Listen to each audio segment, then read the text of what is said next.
virtuales que tengan. Así que empiecen a consultar sobre los distintos ejercicios y bueno, y vamos viendo cómo se va dando la clase.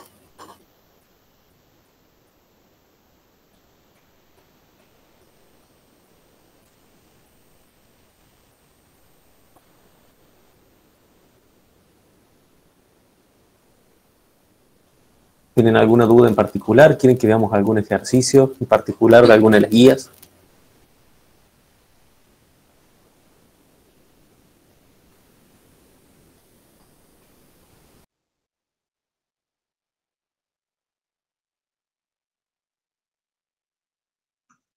Profe, una pregunta, porque en el mail que usted nos mandó nos dice que o sea, sería la clase de consulta del 1 al 7, de las unidades del 1 al 7, pero supuestamente la 7 no entraba. ¿Al final entra o no?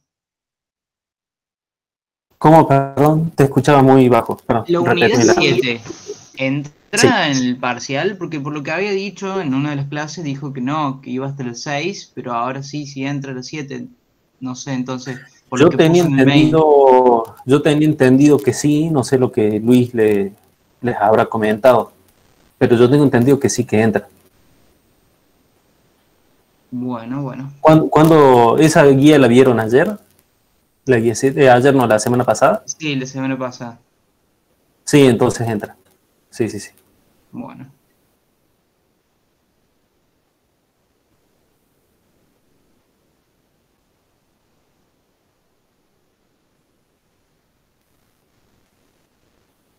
Miren, si el doctor Fabietti les dijo que entra hasta la guía 6, entra hasta la guía 6. Si les dijo que entra hasta la 7, entra hasta la 7.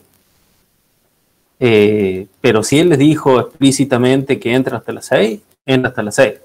No hay problema con eso. Bueno, gracias. Me dijo Luis que se comunicó con ustedes a través de autogestión, que le envíen un mail confirmándoles si van a hacer el examen. Por la duda yo les recuerdo porque hasta ayer al menos no le habían contestado, no le habían escrito, o al menos no muchos les habían escrito.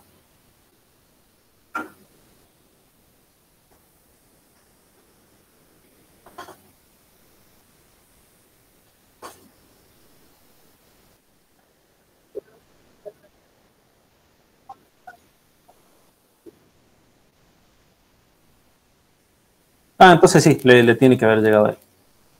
En realidad es más por una cuestión de organización de nosotros, para ver si vamos a ir todos en el mismo Meet, o dependiendo de la cantidad de alumnos, si se separan 2 o 3 clases. No es que si no mandan el mail no van a poder hacer el examen. Pero sí, si le escribiste por ahí seguramente le llegó.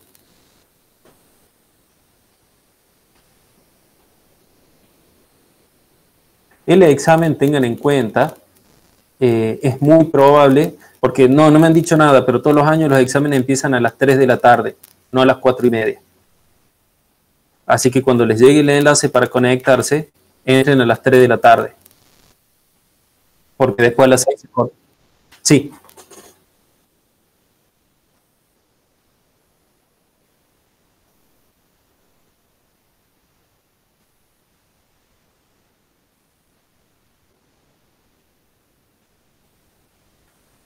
No, si incluye, va a incluir una. En líneas generales no. En líneas generales son ejercicios prácticos como los de la guía.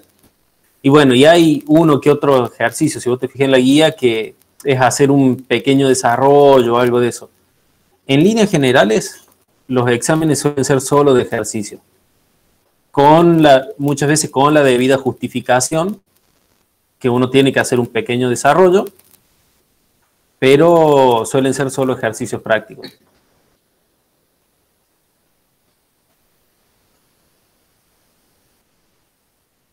No, por nada. Profe, yo tengo una pregunta sobre el ejercicio 9 de la guía 5. Dale. Como que se me complicó para calcular los cosenos de tita y de lambda, pero por el hecho de que están multiplicados por el A0 y eso. No sé, como que no sabía bien qué hacer con eso. Deja de leer el problema 9, me decís. Considera una dislocación en un cristal FCC con las siguientes características, te da el tau crítico, la línea de dislocación y te da el vector de Burgers. ¿Ese mismo? Sí, en realidad se me complicó un poco por lo que no es solo el vector, sino que estaba multiplicado por un coeficiente como antes. Perfecto. En realidad, para encontrar el plano de deslizamiento de la dislocación, solo te hacen falta los índices de Miller, no importa el coeficiente que tenga delante. Entonces vos tendrías que hacer el producto vectorial entre los índices de Miller de la línea de la dislocación T y del vector de Burgers B. ¿Por qué el producto vectorial? Porque el plano de deslizamiento de la dislocación te contiene tanto al vector de Burgers como a la línea de dislocación. Entonces, cuando vos hagas el producto vectorial entre los índices Miller del vector de Burgers y los índices de Miller de la dislocación, vas a obtener un vector que es normal a esos dos. Y los índices de ese vector en realidad son los índices del plano que lo contiene. Dado que los índices de... ¿Cómo se llama?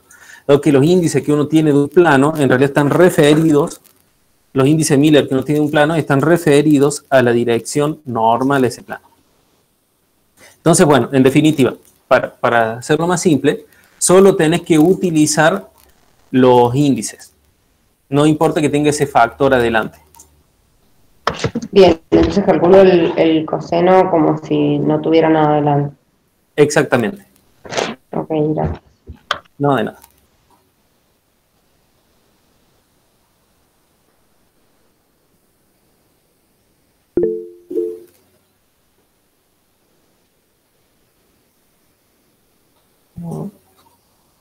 Bueno, ahí lo muestro. Déjame que busque el ejercicio y ahí lo muestro.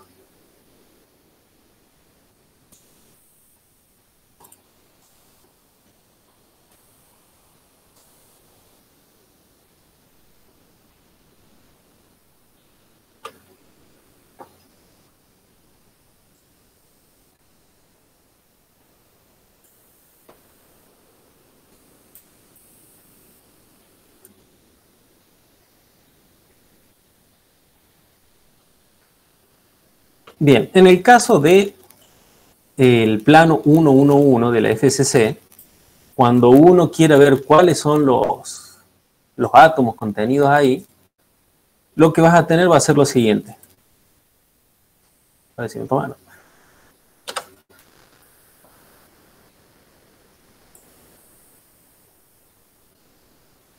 Vas a tener este acá, vas a tener otro acá.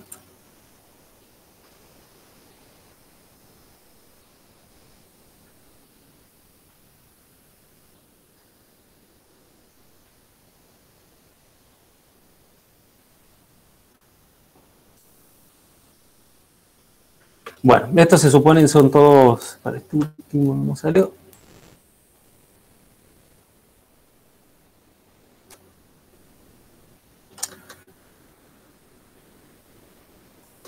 Bien.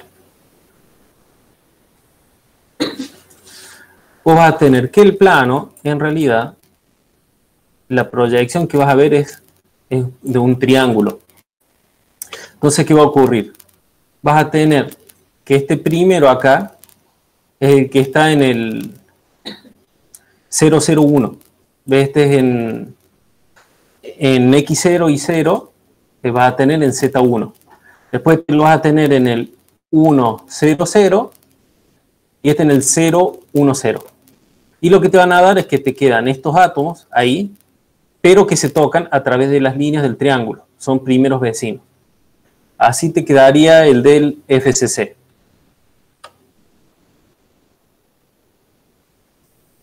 No sé si está claro ahí. Si no, busco otro dibujo en algún libro. Más fácil. Se ve más claro.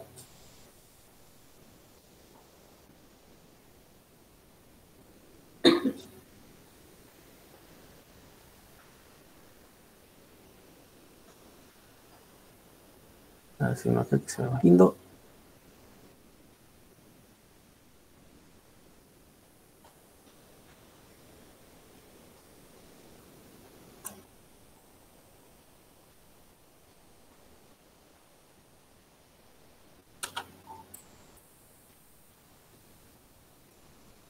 sea, lo que yo ahí recién quise indicar es que vas a tener este de acá arriba,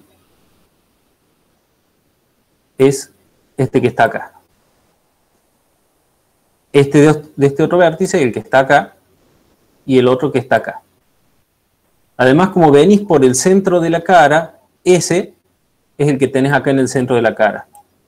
Tenés el centro de la cara de abajo y tenés el centro acá de la cara en este otro plano. Entonces ves que quedan todos esos átomos.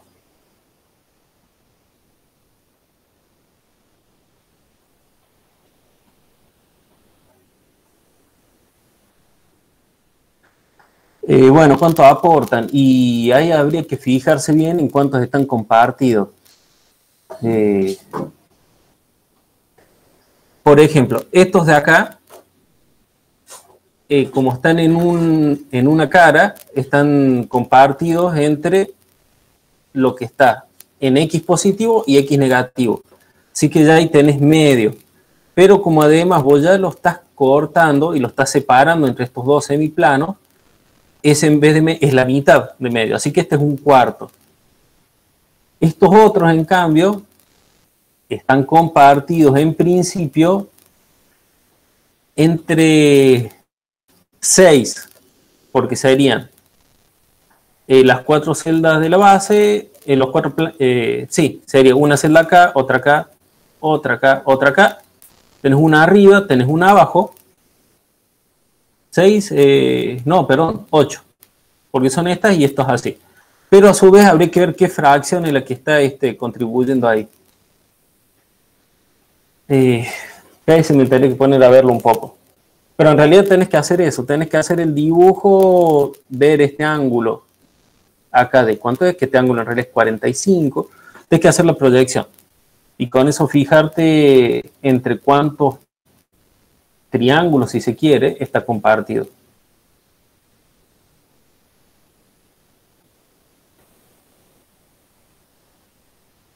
Norma.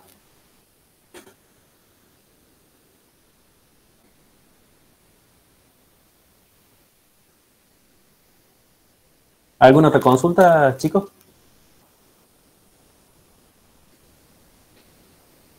Profe, nosotros tenemos que saber todas las ecuaciones o hay algunas que nos dan ustedes, algo de eso. Mira, en líneas generales deberías saber todas, tampoco hay demasiadas, pero por ejemplo, si vos tenés la parte de cristalografía, tenés que saber cuáles son, al menos para las cúbicas, cuál es la relación de Bragg. ¿Viste? Después la relación entre el radio atómico y el parámetro de red para la BCC, la FCC, si no la sabes es fácil de deducir, pero también deberías saberla. Después, ¿qué otra ecuación, por ejemplo? La de Pauli para ver, la relación de Pauli para ver si un enlace es más bien de tipo covalente o de tipo iónico, esa también la deberían saber. Después todo lo que son defectos puntuales, es toda la ecuación de Arrhenius, eso también tienen que saber cuál es la expresión. Pero en líneas generales no son demasiadas ecuaciones. Pero sí, las tienen que saber. ¿Los sistemas de deslizamiento también, profe? Los sistemas de deslizamiento también.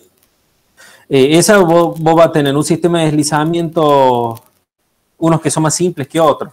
Por ejemplo, la FCC, vos tenés que son los planos tipo 111 y las direcciones tipo 110.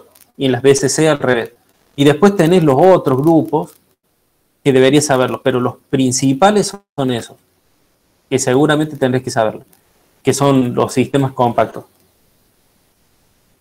¿Y hay una forma de poder, o sea, para no sabérselos de memoria, como deducirlos? Porque a mí se me hace lío, porque algunos es con signos negativos, otros no, y a qué dirección o plano, en realidad plano corresponde.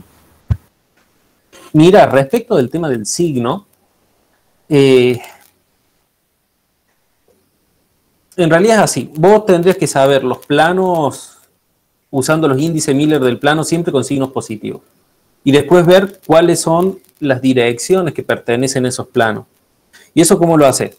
Por ejemplo, si vos estás diciendo en una FCC, son los planos tipo 1-1-1. Eso implica que todas las permutaciones posibles de signos en respecto a los planos van a estar permitidas. Por ejemplo, la 1-1-1, o la 1-1-1, o la -1-1-1. O sea, viste, cambiando cada uno de esos índices a su valor negativo. Puedes también tener dos índices negativos y uno positivo. Entonces, con eso armas todos los de la FCC.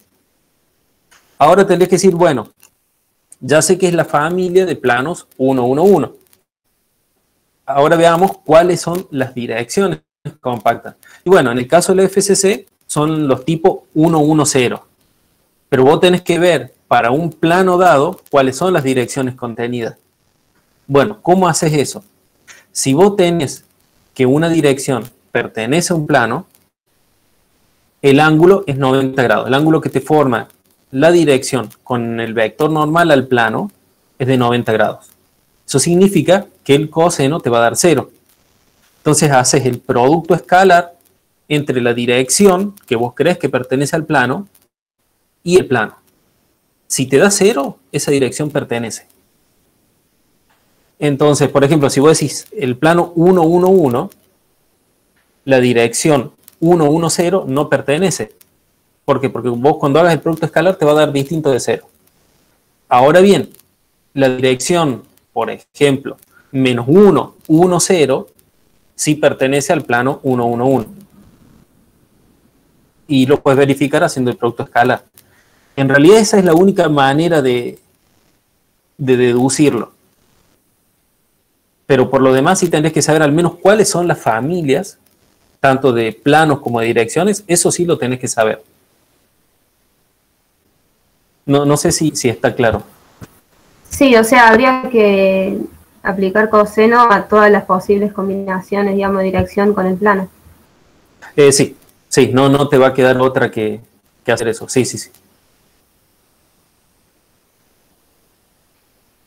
Bien, y tenía otra consulta, profe, del vector de Burgers que me dijo que era la distancia a los primeros vecinos.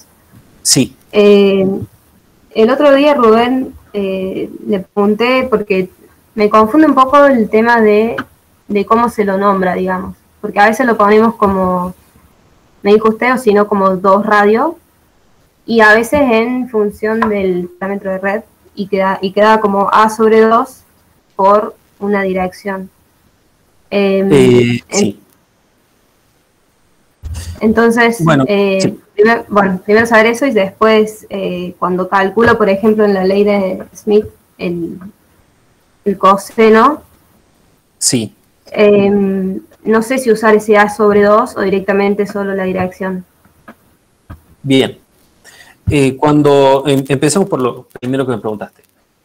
En líneas generales, en las estructuras compactas, que son las que estamos viendo nosotros, el vector de Burgers es un desplazamiento, o sea, lo que te produce es un desplazamiento de un plano de red. Cuando vos metes un semiplano extra, pensá en el de Burgers. A ver, déjame ahí, busco una imagen y lo vamos a ver más claro.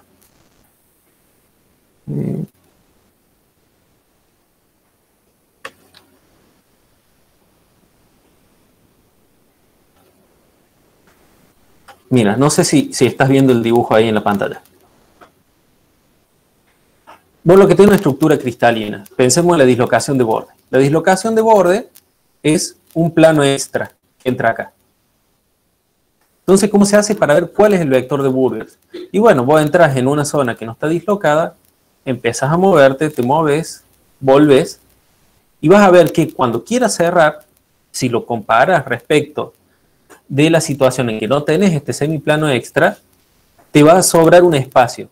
Ese espacio es un vector de Burgers, que es la longitud del vector de Burgers, y en el caso de las estructuras compactas, es la distancia de primeros vecinos. ¿Estamos? Entonces, ¿qué pasa? La distancia de primeros vecinos, en el modelo de esferas rígidas de la estructura compacta que estamos viendo, es la distancia del centro de un átomo al centro de otro átomo. Por eso es 2R. ¿Hasta ahí estamos? Sí. Bien. Entonces 2R. Entonces, esa expresión está bien. Ahora, cuando vos quieras expresar esa distancia en términos del parámetro de red, el parámetro de red tiene una relación con el radio R, pero esa relación depende de cuál es la estructura que tenés, si es BCC o es FCC. Entonces, cuando lo escribas en términos del parámetro de red, la expresión va a cambiar si es una estructura cristalina o es otra estructura cristalina. Sigue siendo la misma distancia, porque es la distancia entre dos átomos, del centro de un átomo al centro de otro átomo, pero en términos del parámetro de red es diferente. En líneas generales, lo expresamos en términos del parámetro de red. Entonces, bueno, hasta ahí vamos.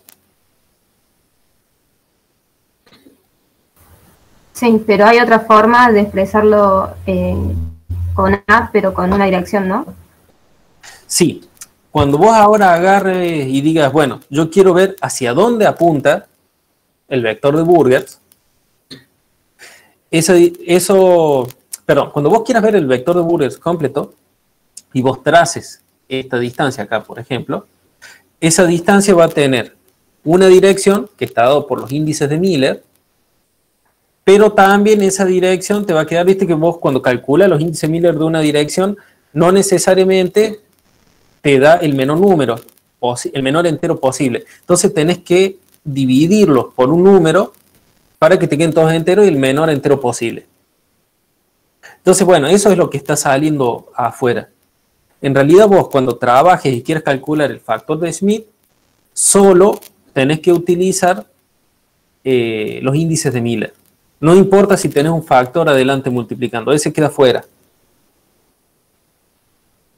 Solo que te va a estar dando, te va a decir, en realidad vos vas a tener un vector que apunta en una dirección. ¿Qué pasa? El factor ese que está afuera, lo que hace es el vector, te lo hace más largo o más corto, pero la dirección en la que apunta es la misma. Y a vos, para calcular el factor de Schmidt, solo te interesa la dirección, no la longitud del vector de Burgers. Entonces, por ejemplo,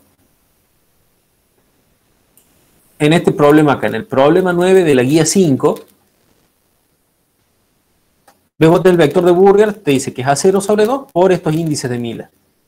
Bueno, para el factor de Schmidt, vos solo tendrías que usar los índices de Miller. No te interesa esto otro que queda afuera.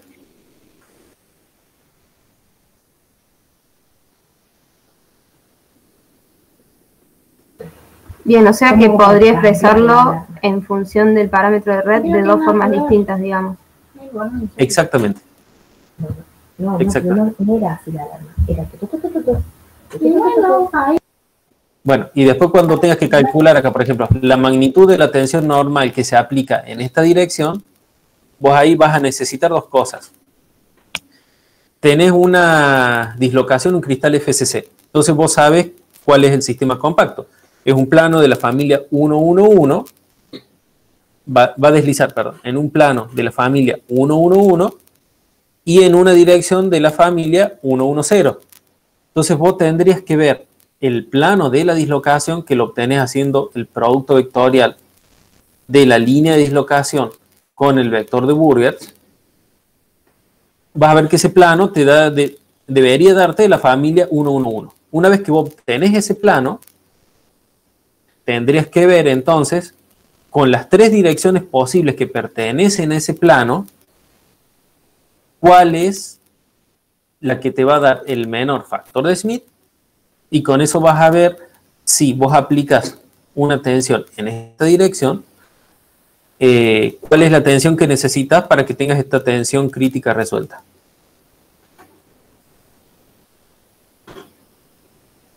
Bien, o sea que lo anterior a las direcciones, tanto en TEGO y en B, no influirían en los cálculos, digamos. No, en estos cálculos no te influyen. Bien, gracias. No, por nada.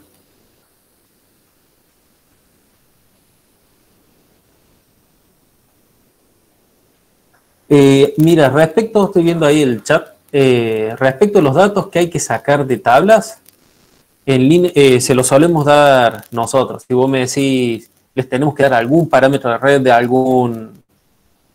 de alguna estructura cristalina, o si les tuviésemos que dar los valores de la función error, la tabla de la función error. Todos esos datos se los damos nosotros, no hay ningún problema.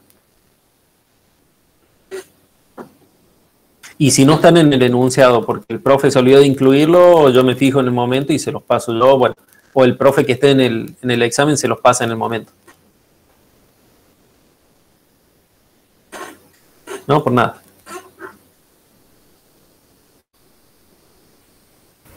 Profe, en el 1 de la guía 6, ¿podemos directamente tomar los enlaces respecto a esa única celda, digamos? A ver, déjame ver. No, enlace respecto. ¿A qué te referís con tomar los enlaces respecto de esa única celda? Porque cuando nos explicó el punto A, creo que era, teníamos que ver la energía de los enlaces rotos y nos explicó con las celdas compartidas, digamos. O sea, las celdas vecinas.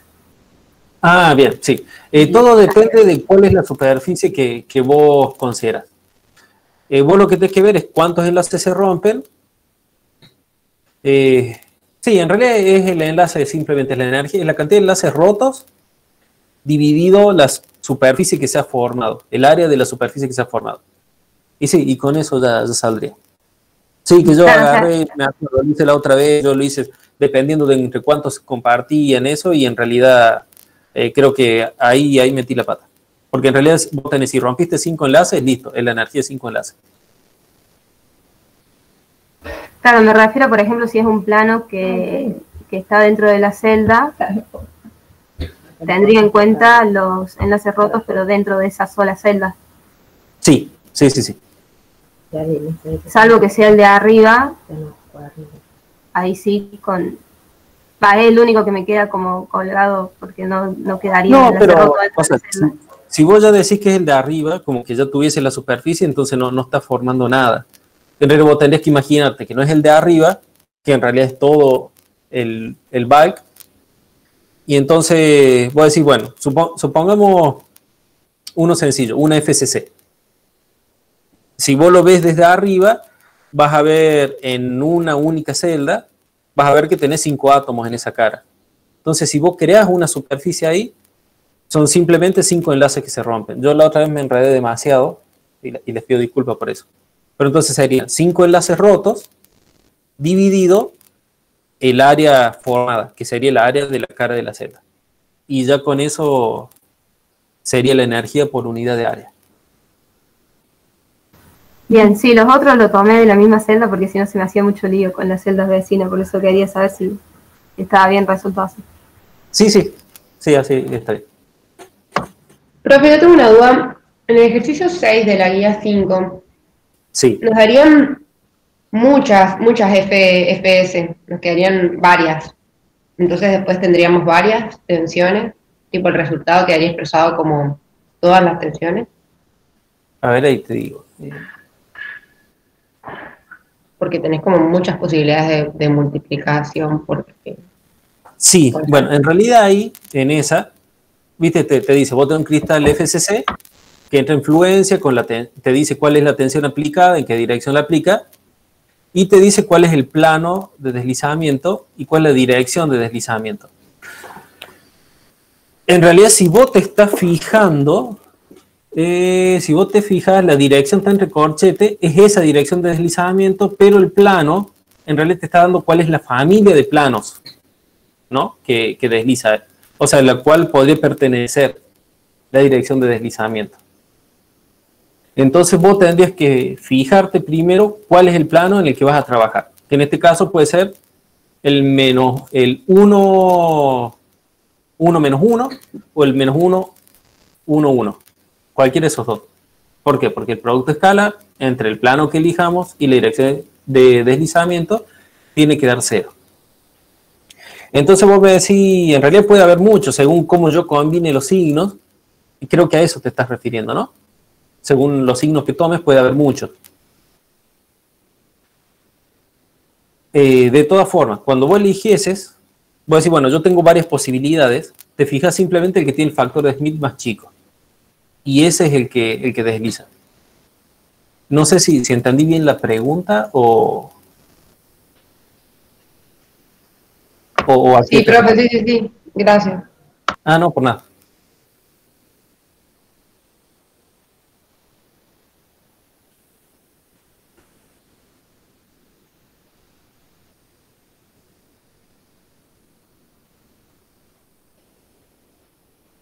¿Alguna otra consulta? Profe, Sí, respecto al ejercicio 7 de la guía 6, sí. usted me respondió que el resultado me queda en términos de energía y del radio R. Sí.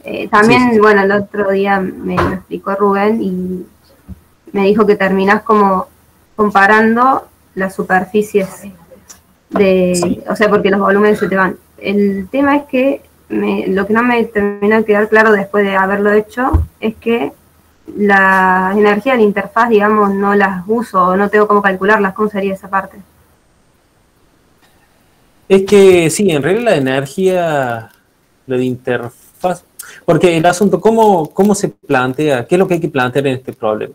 Vos tenés que decir, bueno, yo tengo una esfera, simplemente, entonces va a tener un área, una superficie, y tengo una cierta energía superficial y una energía volumétrica para crear esa esfera. Y ahora, en vez de la esfera, creemos una lente, que esa lente se te va a crear en realidad en un borde de grano, y también va a tener un cierto volumen y una cierta superficie con exactamente la misma energía superficial y la misma energía volumétrica anterior. Entonces, básicamente, vos tenés que comparar término a término la parte volumétrica y tenés que comparar la parte lineal para ver cuál es el que te da la energía más baja, siendo que vos no conoces a priori cuál es la energía por unidad de área, o sea, o la tensión superficial, que son lo mismo, ni la energía por unidad de volumen. Bien. Después, por otra parte, la energía interfacial, o sea, vos ya estás teniendo que la energía, por ejemplo, en este caso acá, en el primero, la energía que estás teniendo en cuenta es la energía de la interfaz entre el precipitado y matriz. Y en el otro caso también es la misma, es la misma, porque vos, ¿qué ocurre? Tenés que, esta lente que se forma, de un lado es el precipitado y del otro lado es la matriz. Bueno, este está mal el dibujo, se me corre el lugar, pero en realidad está acá en el borde de grano. Entonces las energías son las mismas. No sé qué otra energía me estás diciendo que te está faltando, eso es lo que no me queda claro.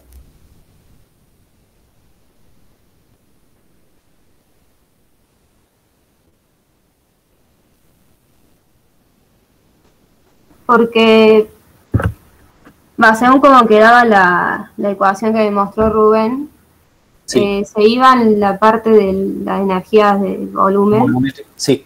Claro. Y quedaba la energía interfacial entre A y B por la superficie de la esfera, para el primer caso, y después Sí. para el segundo de la lente, se le restaba la energía interfacial de A con A y la superficie del círculo, más la energía interfacial de A y B por la superficie de la lente. Y cuando, o sea, me dijo que iguale los volúmenes, que saque R y queda en función de R a B, y de ahí Sí. calculo con eso, con ese valor, lo reemplazo en la superficie de la esfera, y bueno, en la de la lente también me quedan ambos resultados en función de R a B, y ahí comparo los dos y veo cuál es el menor. Pero nunca usé los gamma de las interfaces, digamos, entonces no entendí esa parte de la ecuación que hago con eso. O cómo lo calculo, porque no tengo nada, digamos, para sacarlo. Sí, no, es que en principio el resultado tendría que ser independiente de las energías. ¿Por qué? Porque acá lo que te está influyendo, como vos tenés exactamente las mismas fases involucradas, básicamente como se te van las partes volumétricas, el que se va a formar más fácil es el que tenga una superficie más chica. Entonces eso te va a quedar independiente de las energías. Si vos tuvieses una situación donde tú tenés, no sé, una matriz alfa con una partícula beta de fase beta, y otra donde la matriz fuese alfa con una partícula de fase gamma, ahí sí te haría falta saber cuáles son las energías. Pero como acá tenés exactamente las mismas dos fases, y cuando comparas, solo te termina quedando la parte geométrica. Entonces tenés que ver simplemente cuál es el que tiene menor superficie. De todas maneras, si vos quisieras encontrar una relación entre la energía, por ejemplo, entre el precipitado y la matriz, cuando está acá en el borde, si vos quisieras encontrar la relación entre esa energía y la energía de matriz con matriz, podés hacer un balance. Pero de nuevo, vas a quedarte entonces en términos del ángulo diedro, que es el ángulo este de acá adentro. ¿Viste que hacemos el balance?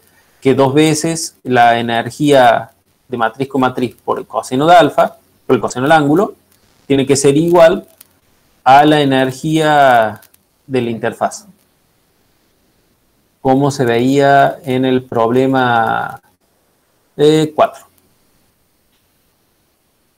Entonces ahí vos podrías obtener una relación entre esta que me estás diciendo, la del borde de grano, de la matriz consigo misma, y la energía superficial de la partícula dentro de la matriz. El ángulo de diedro sería el de afuera, ¿no? El ángulo diedro es el de adentro. Cuando te dicen ángulo diedro es el de adentro, que es el completo. Si solo te dicen ángulo, hay que ver según el valor que te dan, pero es el de afuera. Pero el diedro en principio es el de adentro. El de adentro y que está completo. O sea que se me deberían simplificar, digamos, con las ecuaciones de esas gamas. Sí, se me debería. parece que no queda, pero bueno. En principio debería. En principio debería. De todas formas, si no quedara ya con el desarrollo que has hecho hasta ahora es suficiente, y en líneas generales este problema en particular no suele ir al parcial, en líneas generales, no sé este año. Suelen ir más problemas tipo el 4 y te dan cuánto valen las energías y todo. Porque si no, acá te va a quedar entonces en términos en función del ángulo diedro. Vos vas a sacar una energía en términos de la otra y del ángulo diedro. Entonces, te sigue faltando un parámetro que no te están dando. Claro, y eso que me dijo, profe, del 4B, que tenía que usar el suplementario, o sea, me quedaría el coseno de 180 menos 10, ¿no? O sea, ¿se refería a eso? Me refería a eso, sí. Bien, gracias. No, por nada.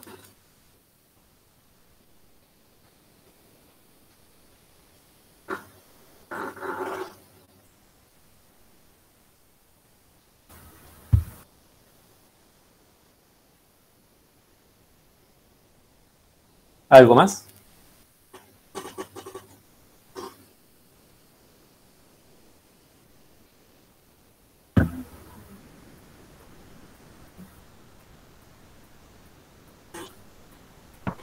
Profe, solo para saber, no tiene las respuestas de los ejercicios como para controlar, porque a veces no es que tenga dudas, sino que no sé si lo planteé bien o mal.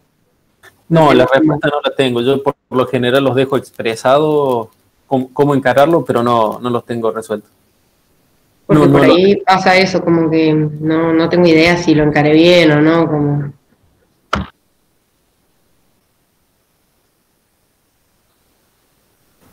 Profe, sí. Con respecto al borde de grano que vimos recién, los ángulos, el único, digamos, que tendría un nombre sería ese del diedro, y que es el de adentro. Por ahí, no, claro, si no, quedaría bien detallado, ¿no? Pues, sí, solo no quedaba muy claro cuál decía las consignas de la guía. Sí, está medio confuso el enunciado, pero sí, el ángulo diedro es el único al que se le da nombre, que es el que está dentro de la partícula, digamos. Es al único que le dan nombre.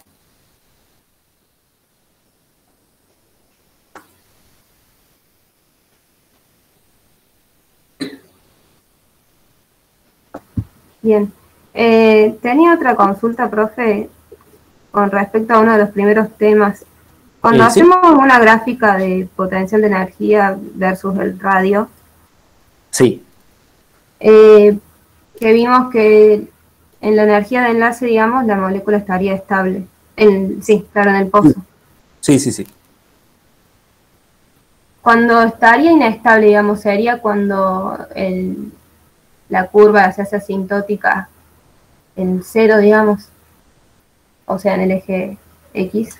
No, en realidad lo que significa ese gráfico de energía es que si vos pones, supongamos que esa energía te representa, esa curva, te representa la energía de unión entre dos átomos en una estructura cristalina. Supongamos en principio eso.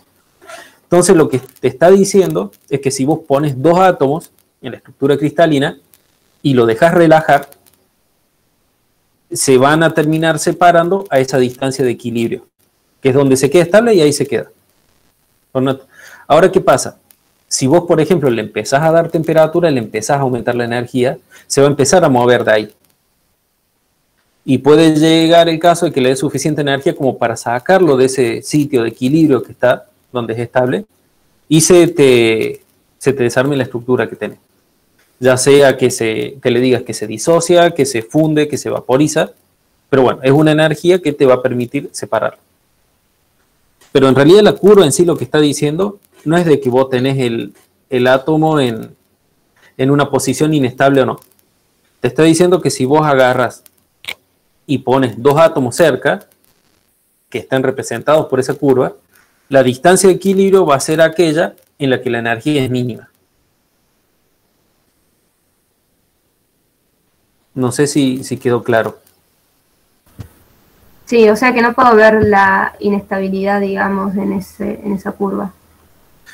No, ¿a qué te referís con inestabilidad? Y de enlace. O sea, entendía como que en el pozo está estable y que si salgo de ahí, aumentando la temperatura, cuanto más llegaba a ser asintótica, digamos, de lo que pensé que era así, se hacía más inestable ese enlace. Pero no sé si estaba pensándolo bien. A ver, lo que estás diciendo está bien, pero no aplicado a la curva. En realidad, lo que vos podrías ver es lo siguiente. Vos decís, bueno, el pozo de potencial tiene una cierta profundidad, es una cierta energía.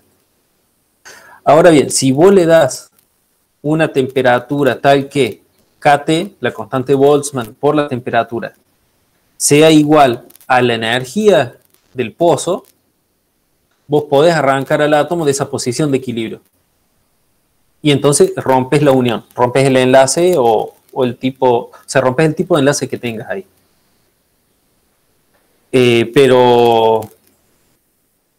Y es cierto, vos le vas dando temperatura, vas aumentando la energía, entonces la curva que te diría, y bueno, vos vas teniendo probabilidad de que el átomo esté más lejos, hasta que en algún momento de repente salto y ahí lo logras sacar.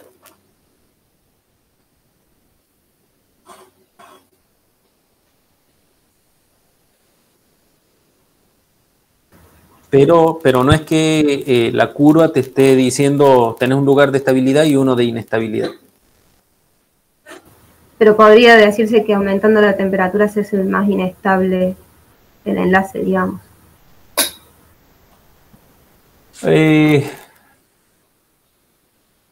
No, yo no sé si diré que el enlace se hace más inestable, no sé si esa es la expresión adecuada.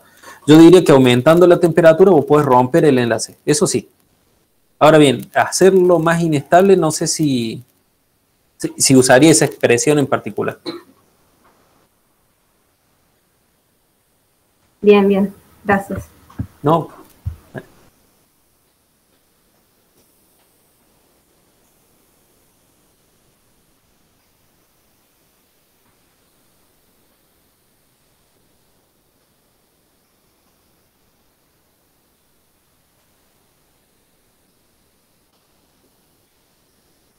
Bueno, si no hay más consultas, recuerden que el examen es a las 3 de la tarde, no a las 4:30. No significa que si se presentan más tarde no puedan entrar, pero van a tener menos tiempo para hacerlo.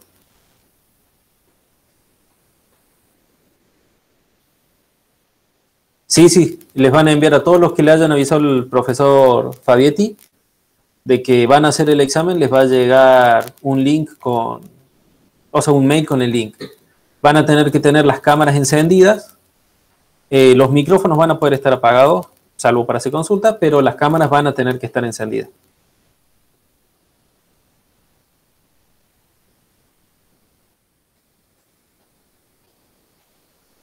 Bueno, Profe, y sí. la cámara tiene que ser aparte, o sea, tiene que ser la cámara de la computadora, no puede ser el celular. Lo ideal sería que se conecten desde un solo dispositivo. Si te conectas de la compu, usas la cámara de la computadora. Si te conectas del celular, usas la cámara del celular. En realidad la pregunta era porque decía que para sacar la foto se tiene que ver que está sacando con el celular. En mi caso, la computadora la usa mi hermano para sus clases, por eso. Yo uso la computadora de escritorio que no tiene cámaras, por eso. Generalmente uso el celular para la cámara.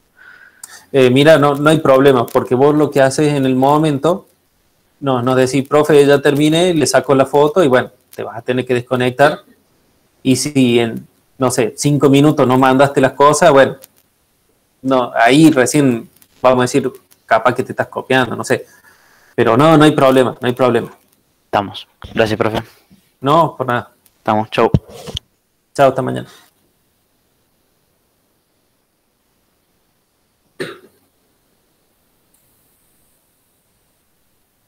Bueno, nos vemos mañana entonces. Chao, profe. Chao, profe, gracias. Chao.